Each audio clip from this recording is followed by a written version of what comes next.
A very warm welcome to StudyIQ, my dear friends. I am Prashant Mavani. I hope you all are doing good. Today is 21st July 2020. I would like to start today's discussion with this quote by Winston Churchill. If you are going through hell, keep going. The meaning of this quote is that if you are going through any sort of challenging situation, then don't stop. Don't allow that challenge to take a chair in your life. Right? Take that challenge with you and keep going on. And it may take few days or maybe few weeks, many times a few years, but a day will come, certainly come. If you keep going, then a day will come that then you'll be out of that challenge, out of that tough situation. But for that, you should keep going. With this, dear friends, StudyIQ team has designed a smart course.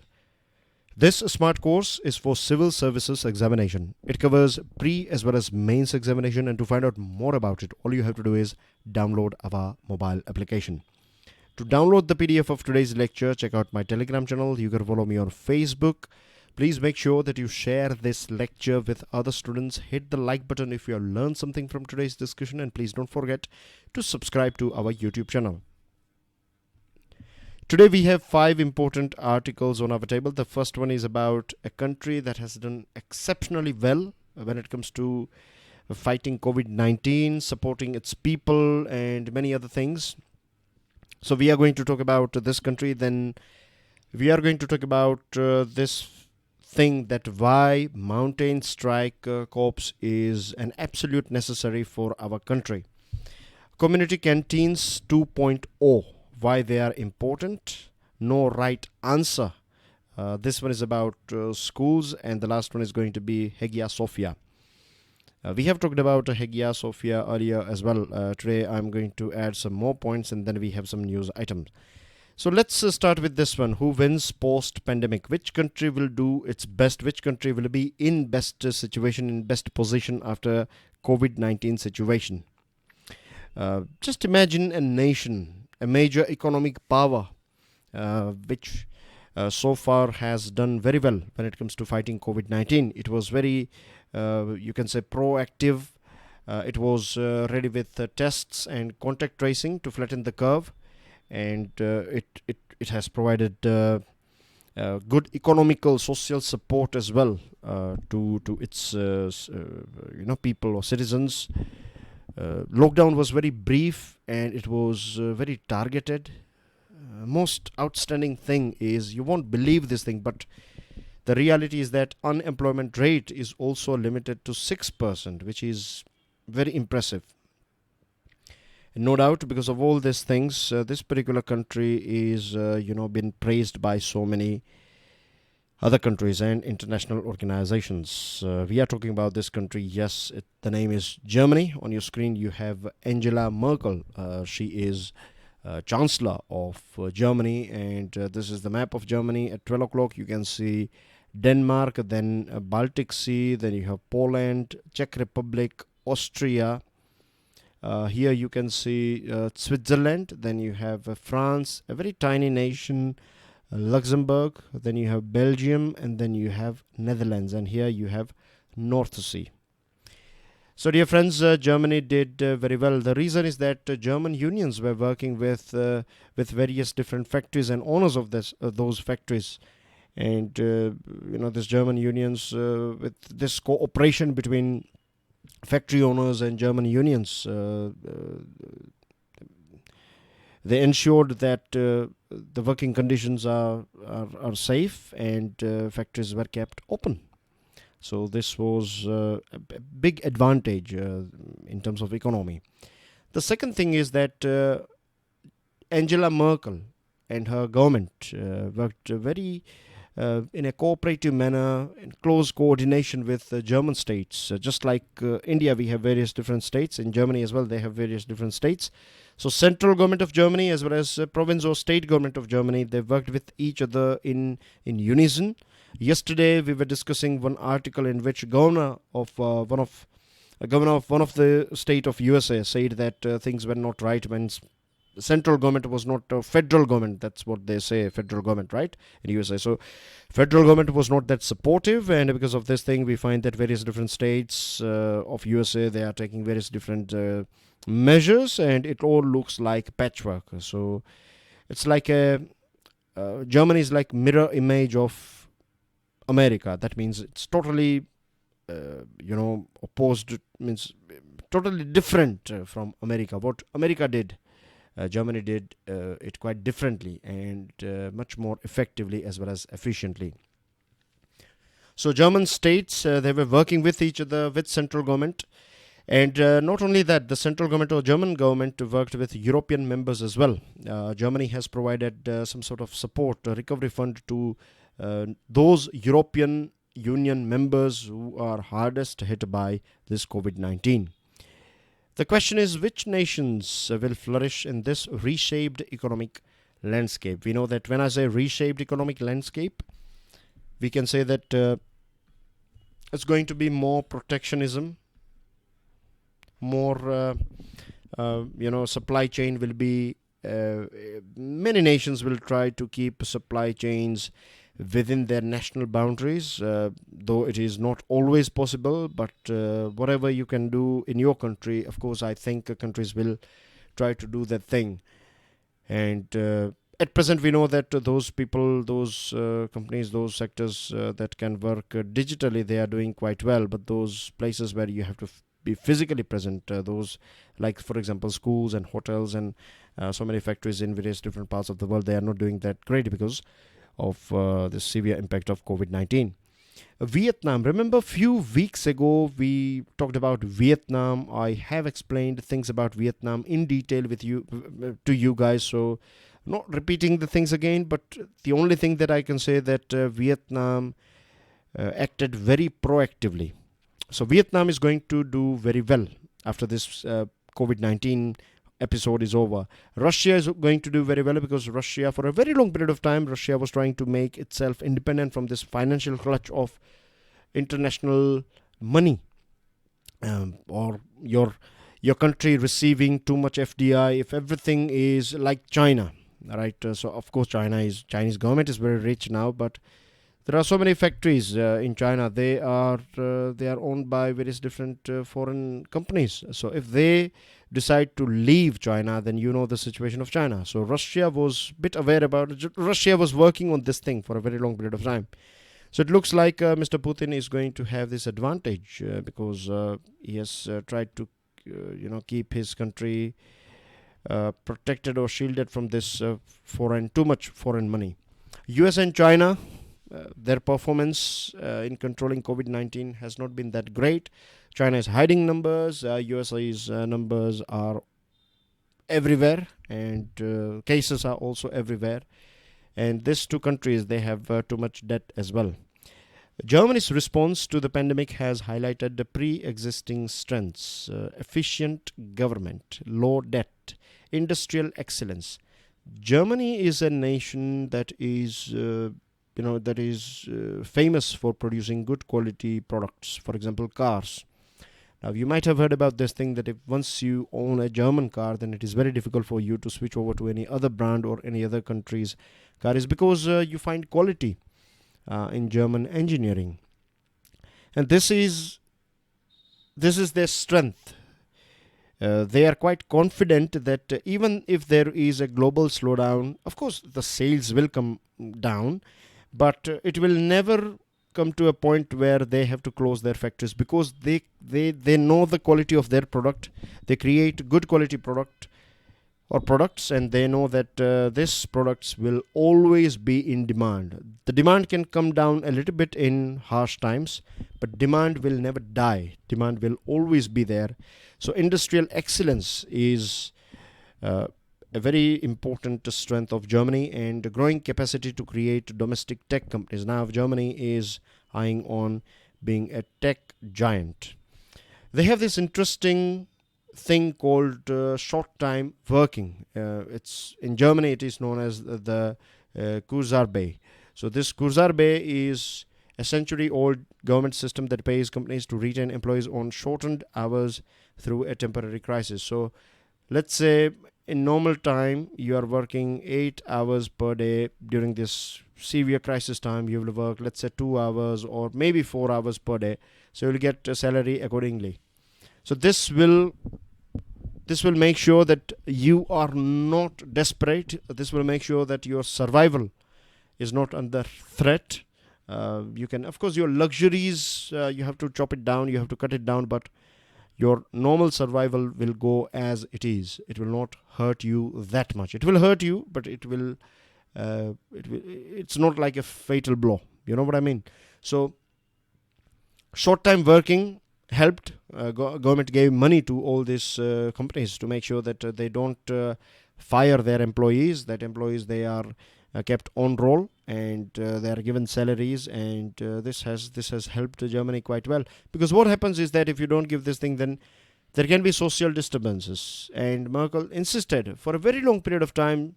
Angela Merkel is famous for austerity measure, and she has insisted this to European members. She used to be promoting. She used to tell these European members that make sure that you follow austerity measures. Don't spend unnecessary money, right? Luxury is good. It is attractive. Necessary things, we need it.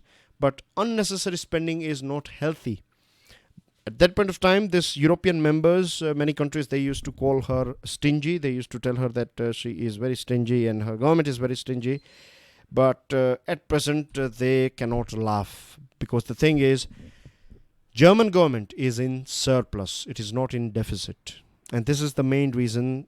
Because of this surplus, because of this habit of not spending unnecessarily, they have saved money, and now they are in this position that they have issued one of the most generous rescue packages in the world. 55% of gross domestic product. The package size is 55% of GDP, German GDP. So Germany is, quite, you can say, progressive, and a country that is quite progressive, a country that is efficient enough, and a country that has a vision. The government, you can imagine the efficiency of this government. And Germany is now pushing its car companies to modernize. They know this thing that diesel and petrol, it's going to die one day. So now, from today itself, it's been some time now that Germany has created laws that you cannot have diesel cars are banned in this Stuttgart. And Stuttgart is a place, it's home to Mercedes-Benz.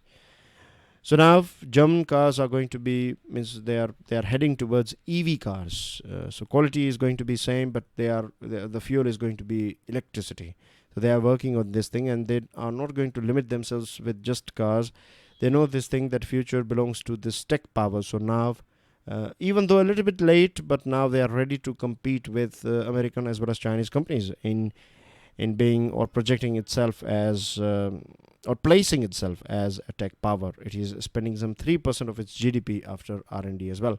Still remember that in 2000, Germany was called as a sick man of Europe, and then it adopted labor market reforms, and it throttled, or it went ahead of other nations. At present, it is one of the biggest economy in Europe, one of the most technologically superb nation in Europe, and with this vision, the way it is at present, or the place where it stands at present, Germany, I'm sure in near future it is going to be a very tough as well as tough competition for USA and Chinese companies when it comes to tech power. Moving on to next item, Mountain Strike Corps.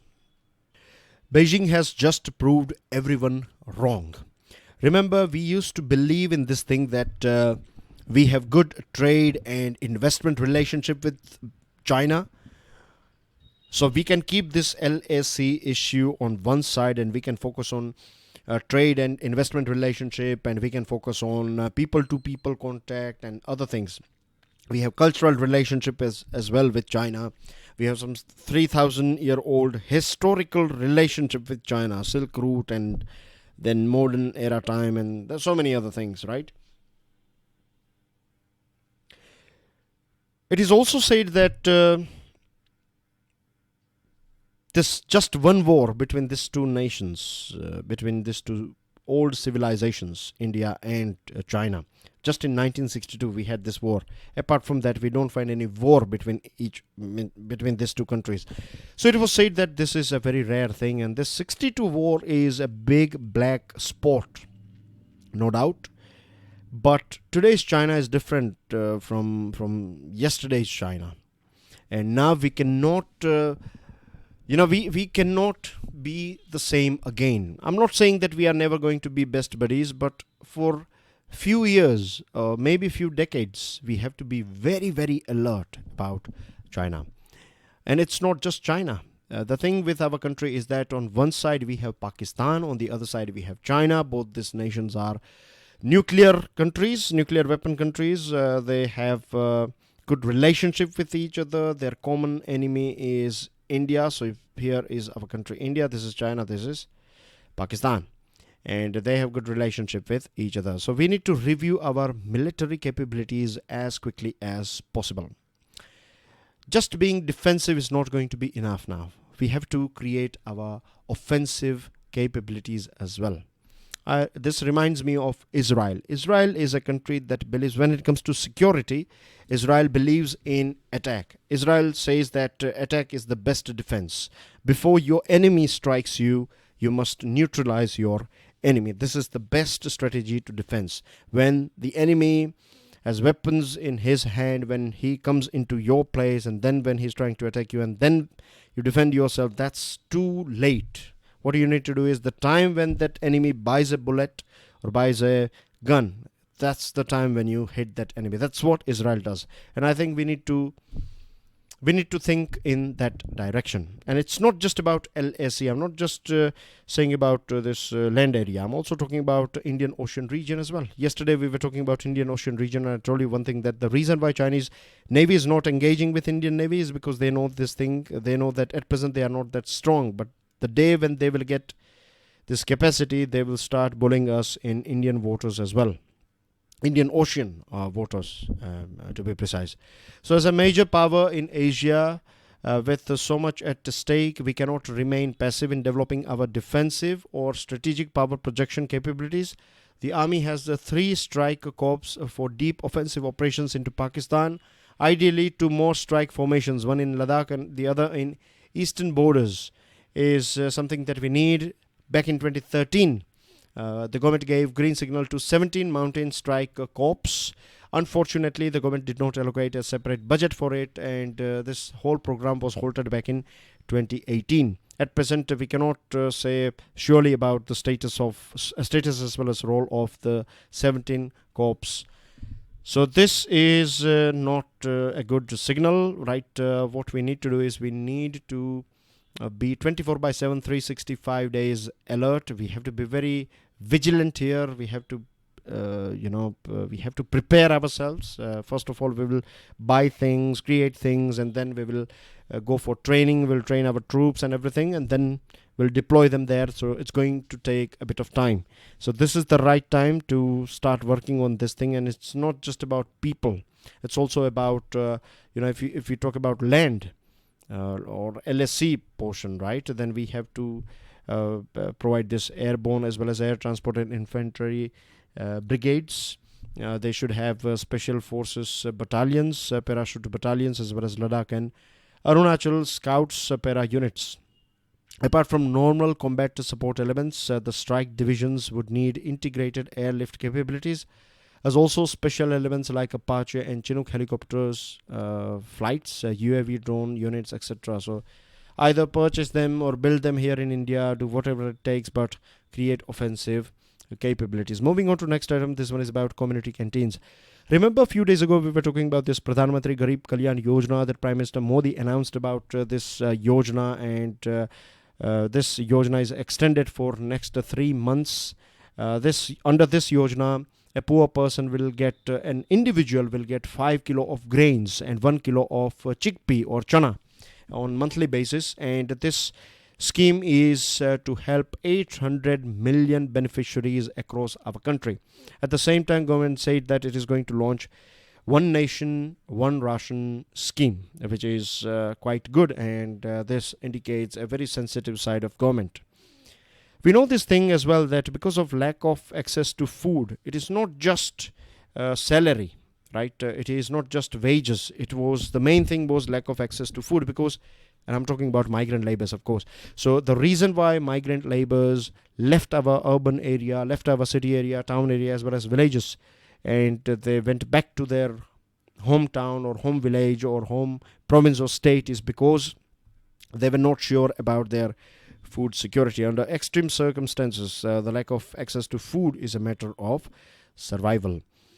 Now, government has extended this this yojana, which is a great thing. Of course, it's a good thing, and this ONOR is also a right step in right direction. But I would argue that we should not just rely on raw food grains. The thing is, I'm sure many of us have observed this thing, that many migrant laborers, they do not cook,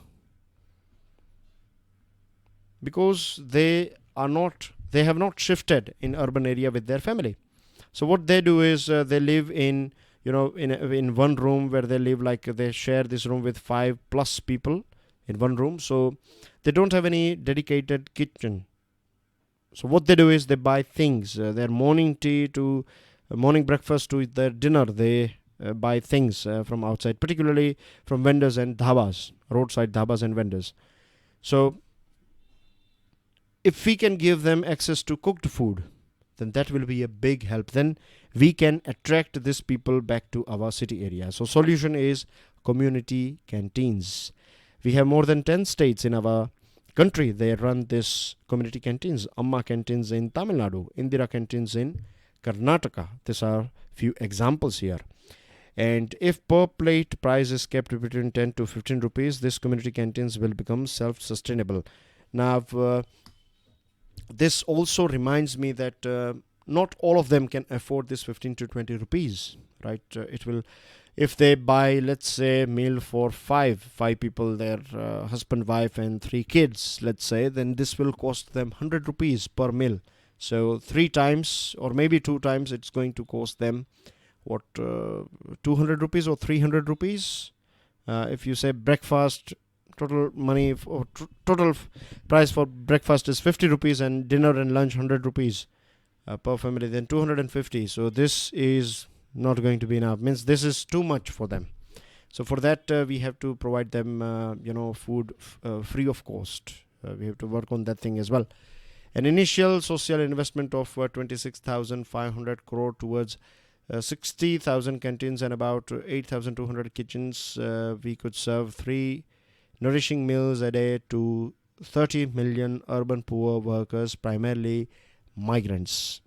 And if all urban migrant workers rely on community canteens instead of ONOR, the investment pays back itself in less than 6 years. Community canteen should also contribute to growth. Community canteens could also contribute to jobs, growth, and sustainability. 60,000 canteens, each serving about 500 beneficiaries on average, would generate more than 1.2 million jobs to serve 90 million meals a day. So it's going to be win-win situation. There are other benefits as well. See, the first benefit is that no more hassle of cooking, right? So you get ready to eat. First is ready to eat meal, right? The second thing is you don't have to, government will not have to bother about gas subsidy and other things when you are able to get this thing from ready to cook plate or meal from nearby canteen. If we can have canteens everywhere and if they are accessible, then government you don't need to provide gas subsidy, because people will not buy gas or the cylinders. They don't need cylinder connection, right? If they need it as well, then it's going to be one cylinder will last for maybe 6 months or more than that, easily more than that. So that is one thing. Then it will help in labor supply.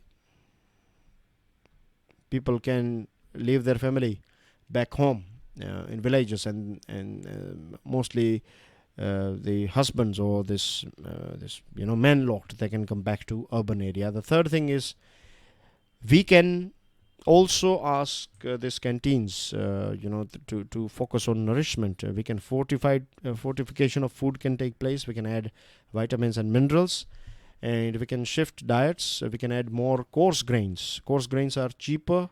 They require less water for production, and they are good for health as well. So this is low cost yet nutritious, as well as environmentally sustainable food that we can add, and this will prompt our farmers to change their or to diversify their crop pattern. So this will be a win-win for every one of us, isn't it? Moving on to next item, no right answer. This one is about reopening our schools. Now the thing with our country is that we have this big divide: digital divide, rural urban divide, rich poor divide. So not everyone can afford a laptop or a computer or a smartphone for their kids. If you have, let's say, 2 kids, then you cannot have 2 dedicated tablets or 2 dedicated smartphones for your both kids. And not every one of us can afford this thing, isn't it? Rich families, okay, they can. Many people living in city area, they would be able to do it, but not each and every family would be able to do this thing. So many kids are missing, many school going kids, they are missing so many things as far as education is concerned. Reopening schools is a very important decision, but this should be based primarily on epidemiological evidence, and we need to take parents' opinion on board as well. We have one example from South Korea. Research findings from South Korea, which worked hard to contain the pandemic early, show that older children between 10 to 19 transmit the virus as much as adults do. So this is a big warning, right? And USA is going to follow this research by South Korea. European experience. Denmark says that first we need to contain this containment, and after that we can think about school reopening. So this is again a big lesson for our country. And in our country we have things are a bit complex here. We have severe inequalities here. So the best thing is at present, right, to keep schools means locked. Don't open or give permission to open school now, and focus on promoting more remote education. We need to support those families who cannot afford this thing. Then we have to find out a ways through which we can support, because this is not going to be the last time, and this is not going to be the first time or last time, right? Just in case if we get anything else, God forbid, but maybe after 2 years or maybe after 5 years, then this coronavirus thing should be a sort of learning curve for every one of us. Moving on to next item, the meaning of the Azan at Hagia Sophia. Few days ago we were talking about this Hagia Sophia, right? You find it here in Istanbul, that is in Turkey. Ankara is the capital of Turkey, and Istanbul is a very important place. Here you have Black Sea, here you have Mediterranean Sea. Can you give me the name of the strait that you find here in Istanbul? Stick your answer in the comment section. Now, dear friends, on 24th, from 24th of July, Muslims can pray here in Hagia Sophia, because Hagia Sophia is now Hagia Sophia Mosque. It used to be from 1935 till now it was a museum, but now Erdogan has converted it into a mosque. So this is going to create a sort of I won't say war. It's not war is not the right word, but the right word is means Christians are not going to be happy with this decision. Mr. Erdogan has said that his country is going to be secular, has always been secular, but his actions are not matching his words. Turkish ambassador to India wrote one article in the Hindu newspaper, and he said that his government's decision was based on the rules and regulations of 1934 cabinet decision that was to convert an endowed mosque into a museum, and this was cancelled by the court. That's what Turkey's ambassador says, and he is comparing this decision with Supreme Court's decision on Ram temple in our country. The thing is, India is a secular country. India has always been a secular country, but Turkey is giving our example and saying that we are a secular, means we in the sense Turkey is also a secular country. But if you see the reality of Turkey, then from last 20 years they have done so many things that you cannot say that is secular. Then there is this friction and contradictions between Christianity and Islam, and this thing has been going on for a very long period of time.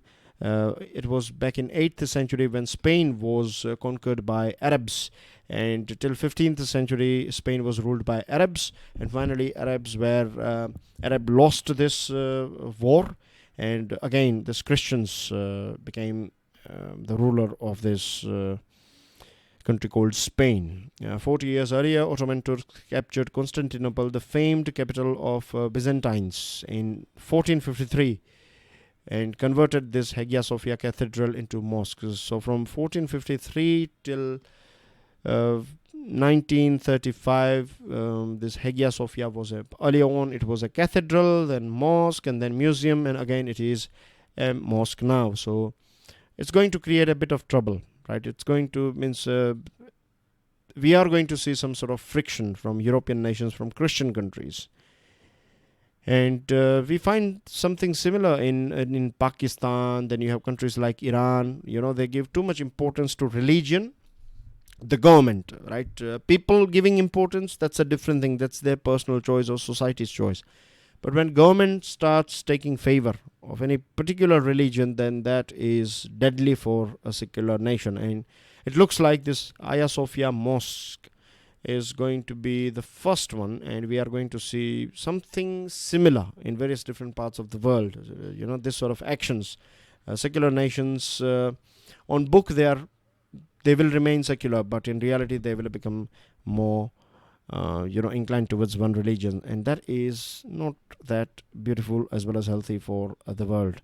With this, dear friends, you have some news items on your screen. I am just going to share right now the PDF of this lecture on my Telegram channel, so make sure you download the PDF and go through the news items. And I'll see you soon. Till then, enjoy your studies. God bless you all. Jai Hind.